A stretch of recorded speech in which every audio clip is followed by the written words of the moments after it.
இது பண்ணிட்டு இருக்கும்போதும் சரி, இது முடிச்சப்புறமும் சரி, உடனே முடிஞ்சதுன்னு தெரிஞ்சோன்னு கால்ஸ் வரும் இல்லையா? ஸோ அது எல்லாமே நிறைய கால்ஸ் வந்தது. நான் அவங்ககிட்ட சொன்னது எல்லாமே இல்ல.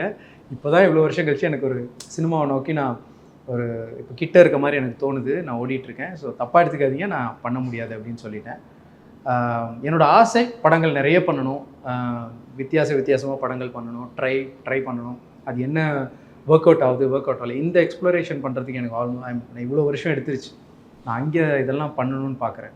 பட் என்ன கொடுக்குது எனக்குன்றது எனக்கு தெரியல. But at the same time it doesn't mean இது கீழே மேலேலாம் நான் அப்படி யோசிக்கிறேன்.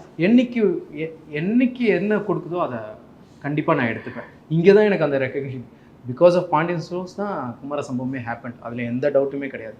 பிகாஸ் அதே producer he believe that he has some at least audience ஒரு கிட்ட இவருக்குன்னு ஏதாவது ஒன்று பார்ப்பாங்க அப்படின்ற ஒரு பிலீஃப் அவருக்கு வந்தது பாண்டியன் ஸ்டோர்ஸ்னால தான்.